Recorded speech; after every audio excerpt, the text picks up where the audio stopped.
Hello दोस्तों, क्या हाल है। तारीख आज 14 जनवरी, दिन संडे, रविवार हो गया, हिंदी तिथि तृतीया। और आइए बात करते हैं आज के मुख्य समाचार में देश भर की तमाम बड़ी खबरों पर नजर डालते हैं। देखिए, एक तो आज कई जगहों पर मकर संक्रांति का त्योहार भी मनाया जा रहा, कुछ राज्यों में कल मनाया जाएगा। लोगों में कंफ्यूजन है कि 14 या 15 जनवरी को आखिर मकर संक्रांति कब है। सही डेट, सही तारीख क्या है इसकी। मकर संक्रांति के त्योहार को कई जगहों पर अलग अलग नाम से भी जाना जाता है, जैसे पोंगल, लोहड़ी और कई जगहों पर मकर संक्रांति के नाम से भी, है ना। तो सबसे पहले तो आप सभी दोस्तों को ढेर सारी शुभकामनाएं इस त्योहार की। भले ही नाम अलग अलग हो, त्योहार तो एक ही है। वैसे सही में इस बार मकर संक्रांति कब रहेगी, तो हिंदू पंचांग के अनुसार देखा जाए ना, तो ग्रहों के राजा सूर्य जब राशि परिवर्तन करते हैं, मकर राशि में प्रवेश करते हैं, उस आधार पर मकर संक्रांति का त्योहार तय होता है, राइट। तो इस बार सूर्य का मकर राशि में प्रवेश का समय रहेगा कल 15 जनवरी को सुबह में, मतलब रात के 2:45 पर, और इसीलिए मकर संक्रांति का पर्व 15 जनवरी को मनाया जाएगा। 15 जनवरी को पुण्य काल सुबह 7:15 से यानी कि 7:15 से शुरू होगा, जो शाम को 5:45 तक रहेगा। तो अब आप समझ गए होंगे, उदया तिथि के हिसाब से मकर संक्रांति एक्चुअल तो 15 तारीख को रहेगी, और बाकी कभी भी मनाओ, इस पर्व पर दान धर्म का विशेष महत्व होता है, क्योंकि दोस्तों हर बार नए साल का सबसे पहला बड़ा त्योहार होता है ये मकर संक्रांति। इस दिन आपको कुछ खास उपाय भी करने चाहिए। सूर्यदेव को जल चढ़ाना चाहिए, गरीबों को कंबल, गर्म कपड़े, दाल चावल, खिचड़ी वगैरह ये दान करें, गायों को चारा भी दान करें। कुछ और जानकारी आपको डीएलएस न्यूज चैनल पर वीडियोस में मिल जाएगी। मकर संक्रांति के दिन क्या काम करें, क्या नहीं करें वगैरह वगैरह, है ना। तो आप चैनल पर जाकर देख लीजिएगा। और चलिए आगे बढ़ते हैं खबरों में। देखिए, आज देश के प्रधानमंत्री नरेंद्र मोदी भी सबका साथ मंत्र के साथ दिल्ली में पोंगल का त्योहार मनाएंगे, केंद्रीय मंत्री के घर पहुंचेंगे। और आज 14 जनवरी को 8वां सशस्त्र सेना पूर्व सैनिक दिवस भी मनाया जाएगा और शहीदों को श्रद्धांजलि भी दी जाएगी। चलिए अगली बड़ी खबर है, खाद्य महंगाई को लेकर सरकार सतर्क हुई। गेहूं, प्याज और चीनी के निर्यात पर जारी रहेंगे प्रतिबंध। जहां महंगाई को कंट्रोल रखने के लिए सरकार का कहना है दोस्तों कि अभी फिलहाल गेहूं, चीनी, चावल, प्याज वगैरह इनका एक्सपोर्ट शुरू नहीं होगा, यानी कि इनके निर्यात पर जो बैन है वो अभी नहीं हटाया जाएगा। जब नई फसलें आने के बाद इनकी सप्लाई वापस बढ़ जाएगी तो उसके बाद सरकार एक्सपोर्ट शुरू करेगी। केंद्रीय वाणिज्य मंत्री पीयूष गोयल ने कहा कि सरकार के पास फिलहाल कोई प्रस्ताव नहीं है और इसलिए ये बैन नहीं हटेगा। हालांकि डीजीएफटी ने यह भी साफ कर दिया है कि डेस्कटॉप कंप्यूटर जैसे कुछ आईटी प्रोडक्ट्स पर अभी आयात प्रतिबंधित नहीं है। चलिए अगली बड़ी खबर देखिए, आधार कार्ड से होने वाले ऑनलाइन फ्रॉड पर लगाम लगाने के लिए अब सरकार ने नया प्लान बनाया है। आपकी केवाईसी की जानकारी लीक नहीं होगी, एक नया सॉफ्टवेयर आ गया है। दरअसल अभी हाल ही में आपको बताओगे, सरकार ने साल 2023 में डेटा प्राइवेसी प्रोटेक्शन एक्ट भी लागू किया था, ताकि हर आदमी की निजता यानी कि प्राइवेसी को सुरक्षित रखा जा सके, राइट। और इसी कड़ी में अब सरकार ने आधार कार्ड के डेटा को भी ज्यादा सिक्योर करने के लिए एक नया सॉफ्टवेयर शुरू कर दिया है उदय की तरफ से, जिसके चलते अब आपकी केवाईसी की जानकारी लीक नहीं होगी। ये मतलब सरकार का नया प्लान है और इसके लिए सरकार ने दुबई की एक कंपनी के साथ एमओयू भी साइन किया है। चलिए अगली बड़ी खबर देखिए, सीमा में काम कर रहे दिहाड़ी मजदूरों के लिए सरकार ने बड़ा ऐलान कर दिया है। 10 लाख रुपए तक का मिलेगा टर्म इंश्योरेंस। रक्षा मंत्रालय की तरफ से ये फैसला लिया गया दोस्तों। आकस्मिक भुगतान वाले श्रमिकों की किसी भी प्रकार की मृत्यु होने पर उनके परिवार को बीमा के रूप में 10 लाख रुपए की धनराशि दी जाएगी। BRO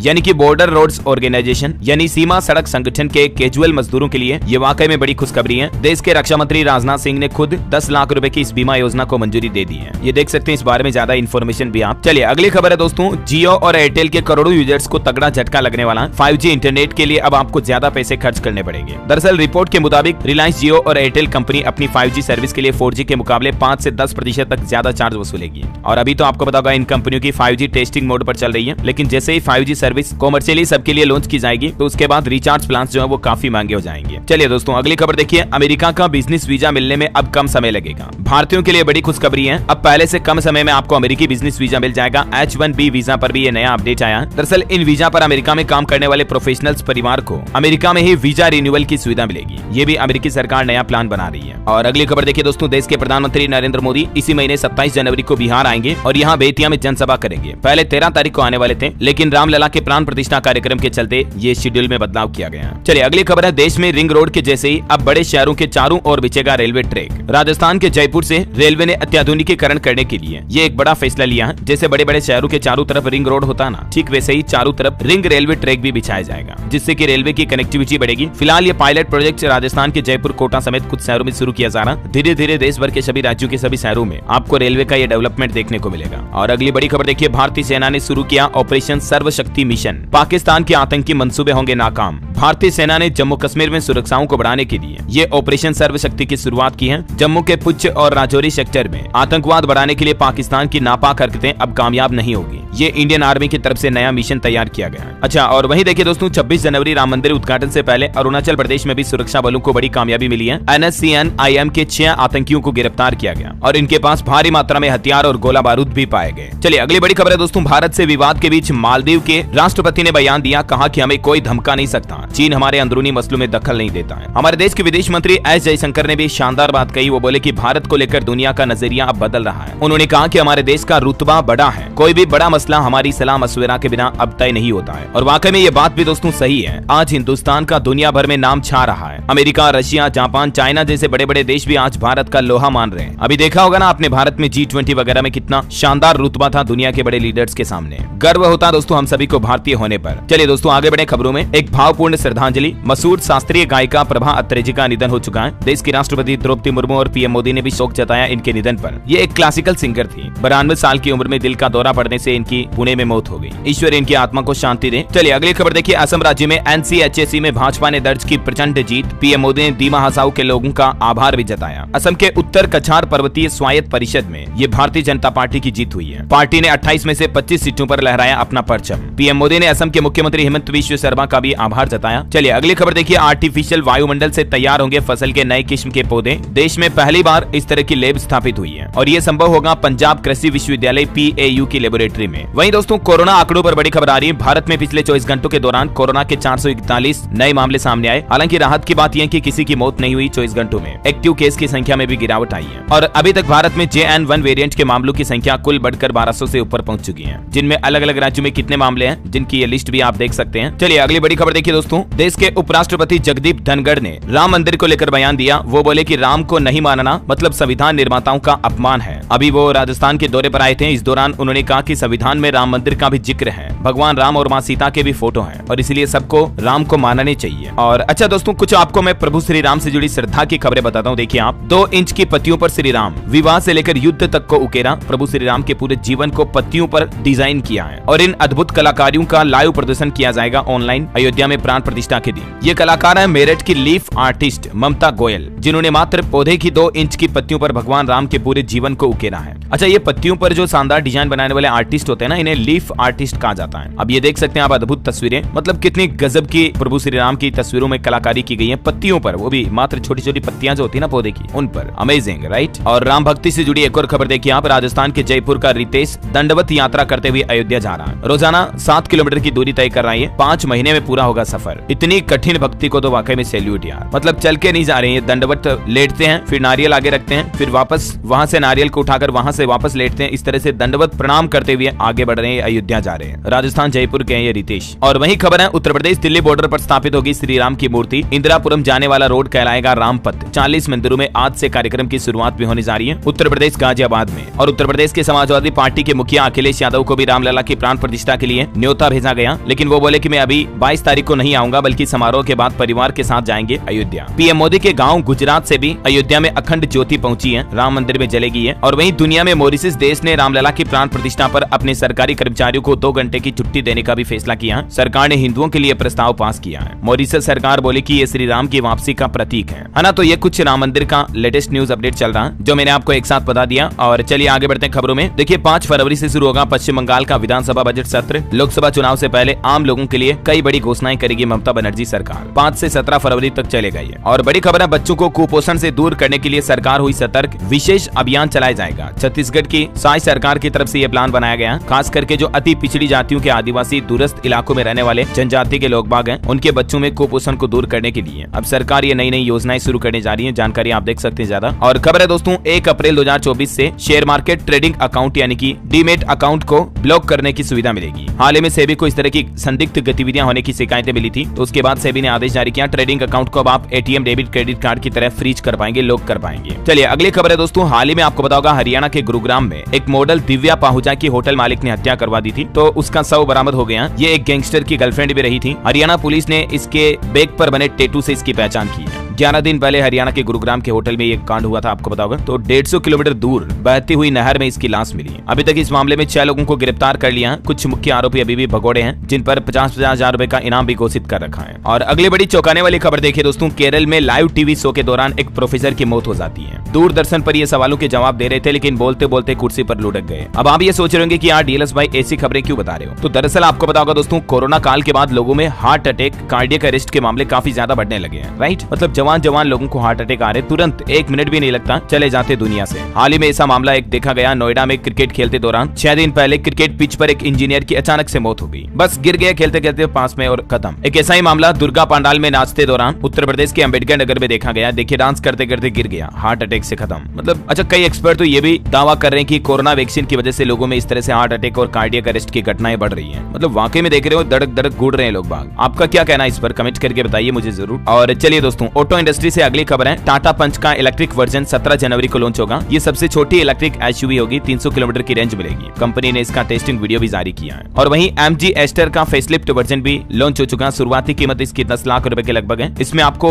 49+ सेफ्टी फीचर्स मिलेंगे, पर्सनल AI असिस्टेंट भी मिलेगा। हुंडई क्रेटा से इसका मुकाबला होगा। और मार्केट के कुछ अपडेट देखिए दोस्तों, LIC को मिला 25,464 करोड़ रुपए का टैक्स रिफंड है। इनकम टैक्स डिपार्टमेंट की तरफ से नोटिफिकेशन जारी किया गया। अगर आप स्टॉक मार्केट वगैरह में निवेश करते हैं तो कुछ ऐसे मिड कैप फंड्स हैं जो आपको मोटा मुनाफा दिला सकते हैं। म्यूचुअल फंड्स बीते 1 साल में 52% तक का भी रिटर्न दिया कई सारे म्यूचुअल फंड ने। अभी मैं आपको ये पूरी टेबल बता देता हूँ, देख पा रहे होंगे आप। निप्पॉन इंडिया ग्रोथ फंड, इसने 52% का रिटर्न दिया। Motilal Oswal mid cap fund 49% का रिटर्न। HDFC मिड कैप में भी 48% का मिला। अच्छा, ये जो मैं आपको बता रहा हूँ ये कोई स्पॉन्सर्ड नहीं है दोस्तों। बस अगर आप अपने पैसों का वाकई में स्टॉक मार्केट में सही से निवेश करना चाहते हैं, कम रिस्क लेते हुए, तो म्यूचुअल फंड एक बेहद अच्छा ऑप्शन हो सकता है, राइट। बाकी आपको डिस्क्लेमर दे दूं, इस खबर में दी हुई जानकारी केवल सूचना के लिए है। आपको निवेश करने की सलाह नहीं दी जाती। आप अपनी राय पर सलाहकारों से राय लें, उसके बाद ट्राई करें। और चलिए दोस्तों, खबरों में आगे बढ़े इससे पहले आज के मौसम समाचार पर नजर डाल लेते हैं। देखिए दिल्ली में तो अभी सीजन का सबसे ठंडा दिन रहा। पारा 3.5 डिग्री तक पहुंच चुका दिल्ली में। 18 ट्रेनें भी लेट हुई। बिहार के कई जिलों में स्कूल वगैरह भी बंद करने पड़े। पंजाब हरियाणा में शीतलहर का भी रेड अलर्ट है। दिल्ली NCR में तो 3 दिन तक के लिए येलो अलर्ट जारी कर दिया। कोहरे के कारण 250 फ्लाइट प्रभावित हुई, 100 से ज्यादा ट्रेनें लेट हुई। उत्तर भारत के कई राज्यों में शीतलहर की चेतावनी जारी की है मौसम विभाग ने। IMD का कहना है कि पंजाब हरियाणा चंडीगढ़ दिल्ली के कुछ हिस्सों में 15 तारीख तक शीतलहर चलेगी। स्काईमेड वेदर की रिपोर्ट के मुताबिक अगले 24 घंटों के दौरान मौसम की संभावित गतिविधियां क्या रहेगी, जिसकी जानकारी भी आप देख सकते हैं स्क्रीन पर, है ना। और चलिए आगे बढ़े खबरों में। देखिए अब आप वंदे भारत के जरिए अयोध्या नहीं जा पाएंगे। रेलवे की तरफ से कई सारी ट्रेनों का टाइम टेबल भी बदला गया। कुछ जानकारी आप देख सकते हैं। रूट में परिवर्तन की वजह से अयोध्या जाने में अब दिक्कत आएगी। और बड़ी खबर है, अब हर रोज 4 यूनिट खपत पर ही मिलेगी मुफ्त बिजली। 125 यूनिट फ्री बिजली इस्तेमाल के लिए हिमाचल प्रदेश सरकार की तरफ से कुछ नए मानक, नए नियम तय किए हैं। अब बिजली की खपत 125 यूनिट से कम होने के बावजूद बिल आने वाले उपभोक्ताओं को संभल कर चलने की जरूरत होगी, क्योंकि बिजली बोर्ड की तरफ से मुफ्त बिजली को लेकर ये नए नियम जारी किए हैं, जिसके मुताबिक रोजाना 4 यूनिट खपत हो रही है तो ही आपको फ्री बिजली का फायदा मिलेगा, है ना। ज्यादा डिटेल आप देख सकते हैं। चलिए अगली खबर देखिए आप। अब PhD डिग्री की जांच की जाएगी। UGC यानी कि यूनिवर्सिटी ग्रांट्स कमीशन की तरफ से यह बड़ा फैसला लिया गया। शिक्षण संस्थानों ने कितना तय मानकों का पालन किया, ये भी जांच होगी। अब हर एक खुलासा होगा कि कहीं किसी को फर्जी PhD डिग्री, डॉक्टरेट की डिग्री तो नहीं बांट दी। इसके लिए देश भर के यूनिवर्सिटी, कॉलेजों, उच्च शिक्षण संस्थानों की जांच की जाएगी। UGC की तरफ से ये आदेश जारी किया और इसके लिए स्थायी समिति भी गठित की गई है। अच्छा, उत्तर प्रदेश के छात्र छात्राओं के लिए एक और अच्छी खबर है। छात्रवृत्ति के लिए अब 18 तारीख तक आवेदन कर पाएंगे। स्कॉलरशिप योजना की लास्ट डेट को बढ़ा दिया। कुछ और स्टूडेंट्स के जुड़े अपडेट एजुकेशनल खबरें मैं आपको आगे बताऊंगा। फिलहाल देखिए आप अगली बड़ी खबर। झारखंड की हेमंत सोरेन सरकार की बड़ी घोषणा। झारखंड के विश्वविद्यालयों में PhD करने वाले नेट पास छात्रों को मिलेंगे 25-25 हजार रुपए। अच्छा, इसके बारे में डिटेल जानकारी शायद मैंने आपको कल भी बताई थी, पता होगा। PhD करने वाले UGC नेट छात्रों को 25,000 रुपए और JTET पास करने वालों को 22,500 रुपए हर महीना फेलोशिप योजना के तहत दिए जाएंगे। नई फेलोशिप योजना लॉन्च की है झारखंड राज्य सरकार ने। ठीक है, जो झारखंड के लोग बाग ये न्यूज देख रहे हैं तो डिटेल जानकारी आप थोड़ा सा वीडियो को पॉज करके पढ़ लीजिएगा। ये कंप्लीट नोटिस मैंने स्क्रीन पर डाल दिया है। और अगली बड़ी खबर है, छत्तीसगढ़ में आजीविका मिशन योजना शुरू कर दी गई है। 56 लाख दीदियां बनेगी लखपति। आर्थिक गतिविधियों से जुड़ेगी। छत्तीसगढ़ के विकसित होंगे मॉडल गोठान भी। राष्ट्रीय ग्रामीण आजीविका मिशन के तहत छत्तीसगढ़ की महिलाओं को आर्थिक रूप से सशक्त बनाने के लिए ये नई कार्य योजना बनाई जाएगी, जिसमें पहले चरण में 56 लाख महिलाओं को फायदा मिलेगा। देख सकते हैं इस बारे में ज्यादा जानकारी। और बड़ी खबर है दोस्तों, उत्तराखंड राज्य में खुलेगा 10,000 नौकरियों का पिटारा। शिक्षा विभाग में प्रवक्ता, IT समेत अलग अलग संवर्ग वर्ग के पदों पर भर्ती निकाली जाएगी। उत्तराखंड के शिक्षा मंत्री धन सिंह रावत की तरफ से निर्देश भी जारी किए गए। वहीं उत्तराखंड में राज्य कर्मचारियों और पेंशनर्स को भी डीए यानी कि महंगाई भत्ते की सौगात मिली है। दरों में 4% का इजाफा हुआ है। डीए में 4% बढ़ोतरी हो गई है और इस बढ़े हुए महंगाई दर का भुगतान 1 जुलाई 2023 से ही किया जाएगा। इस संबंध में अपर सचिव वित्त गंगा प्रसाद की तरफ से आदेश भी जारी कर दिए हैं। पहले डीए जो 42% था वो अब बढ़कर 46% हो गया है। और उत्तराखंड सरकार का एक और फैसला देखिए आप, प्रदेश में खुलेगा पहला राजकीय होम्योपैथिक मेडिकल कॉलेज भी। अब सरकार इसके लिए जमीन की तलाश भी कर रही है, लेकिन जल्द ही उत्तराखंड में होम्योपैथी डॉक्टर बनने के लिए प्रदेश के युवाओं को दूसरे राज्यों में नहीं जाना पड़ेगा। अभी यूपी, एमपी, हिमाचल वगैरह जाना पड़ता है, लेकिन अब उत्तराखंड में ही होम्योपैथी डॉक्टर बन पाएंगे उत्तराखंड के युवा, है ना, क्योंकि ये नया मेडिकल कॉलेज खुल जाएगा। तो और अगली खबर देखिए आप, हरियाणा सरकार का बड़ा फैसला, 15,000 युवा बनेंगे ठेकेदार। राज्य सरकार इन्हें ट्रेनिंग भी देगी। हरियाणा के मुख्यमंत्री मनोहर लाल खट्टर सरकार की तरफ से खुद ये बड़ी घोषणा की गई है। उनका ये भी कहना कि राज्य में जल्दी नई सरकारी नौकरियां भी आने वाली है बड़े पैमाने पर। सीएम मनोहर लाल खट्टर ने 60,000 युवाओं को रोजगार देने की भी घोषणा की है। ये नौकरियां राज्य में उन युवाओं को मिलेगी जिनके परिवार की सालाना आय 1,80,000 रुपए से कम है। और साथ ही राज्य सरकार अपने राज्य के युवाओं को ठेकेदार बनने का प्रशिक्षण भी देगी, जिसमें 7,500 वन मित्र, 7,500 ई सेवा मित्र, 10,000 भर्तियां कारखानों और हरियाणा कौशल रोजगार निगम के तहत 15,000 युवाओं को रोजगार दिया जाएगा, है ना। और वहीं हरियाणा के मनोहर लाल खट्टर सरकार के कुछ और फैसले देखिए दोस्तों। 15 जनवरी को राज्य में हाफ डे अवकाश रहेगा। गुरु गोविंद सिंह के प्रकाश उत्सव पर हरियाणा सरकार ने यह फैसला लिया। मुख्य सचिव ने नोटिफिकेशन भी जारी किया,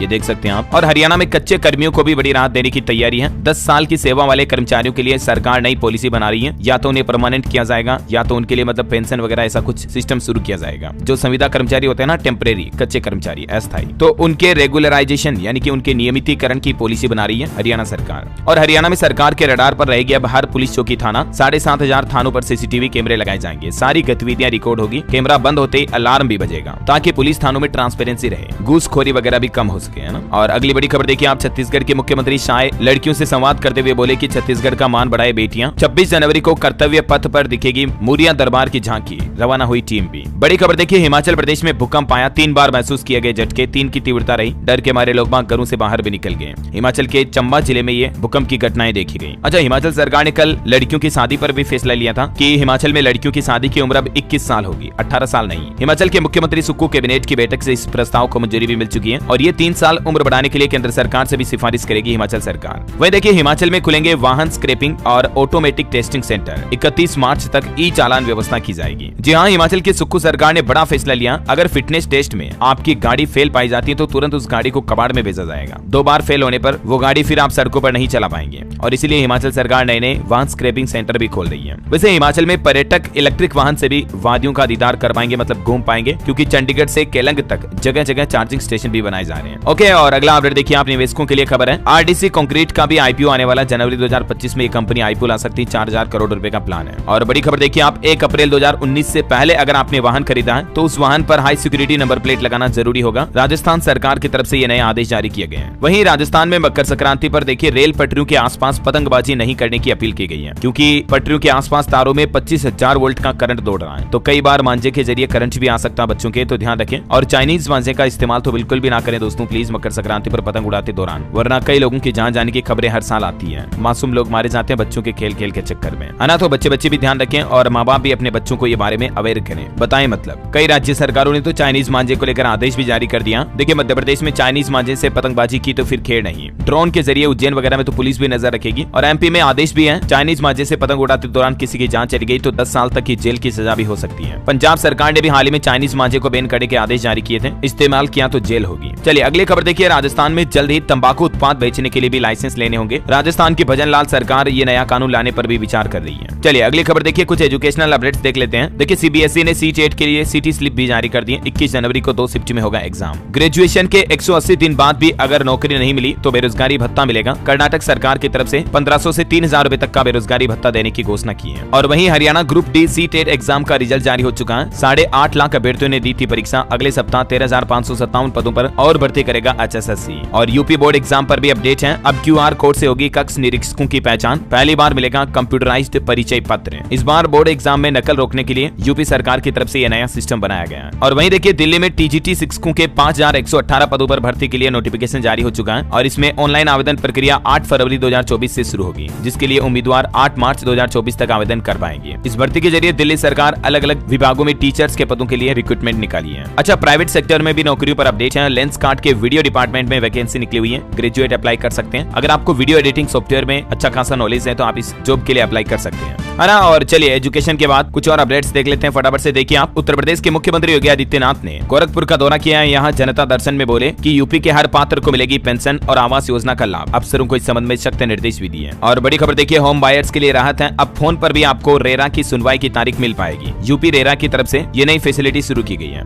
वही देखिए पंजाब के सरहदी गाँव में यानी कि सीमा के नजदीकी गाँव जो है वहाँ अब तीसरी नजर का पैरा रहेगा। 575 जगहों पर पुलिस लगाएगी हाई विजन कैमरे। खबर है एक साल में मिलेगी एक और बड़ी सौगात। नोएडा के बाद अब मुंबई को भी मिलेगा एक और इंटरनेशनल एयरपोर्ट। 18,000 करोड़ रुपए का ये प्रोजेक्ट है। और वहीं देखिए दोस्तों, टेक्नोलॉजी के सेक्टर में बड़ा बदलाव आने वाला है। दुनिया के वैज्ञानिक शोधकर्ताओं ने पहला ग्रेफीन सेमीकंडक्टर चिप बनाया है। ये खोज कंप्यूटर और इलेक्ट्रॉनिक्स की दुनिया को पूरी तरह से बदल कर रख देगी। इसे विज्ञान के इस युग की अब तक की सबसे बड़ी खोज मानी जा रही है। और मोबाइल फोन लॉन्चिंग पर अपडेट है। Realme 12 Pro 5G सीरीज इसी महीने लॉन्च होगी। इसमें आपको 120x सुपर जूम मिलेगा, सैमसंग गैलेक्सी प्रो की तरह। अनुमानित कीमत इसकी 25,000 रुपए रह सकती है। और वहीं देखिए दोस्तों, एक अंतर्राष्ट्रीय न्यूज है। हाल ही में पेरू के एयरपोर्ट पर ये कुछ छोटे छोटे कंकाल मिले, तो कथित तौर पर इन्हें एलियन के कंकाल कहा गया, लेकिन वैज्ञानिकों ने जांच की तो खुलासा हुआ कि पेरू की एलियन मम्मी हड्डियों की बनी गुड़िया निकली। ये मतलब अलग अलग इंसान और जानवरों के अंगों को गोंद से चिपकाकर हड्डियों से छोटी छोटी गुड़िया बनाई गई। मतलब ये कोई एलियन जीव के कंकाल नहीं है ना, इनका दूसरी दुनिया से कोई ताल्लुक नहीं है। चलिए खबर है, यूपीआई का नया नियम, 4 घंटे तक नहीं होगा पेमेंट। किन यूजर्स के लिए रोक लगी है? तो दरअसल यूपीआई पेमेंट में फ्रॉड पर रोक लगाने के लिए एनपीसीआई की तरफ से यह नया नियम लागू किया गया। कूलिंग पीरियड का समय अब 4 घंटे कर दिया गया,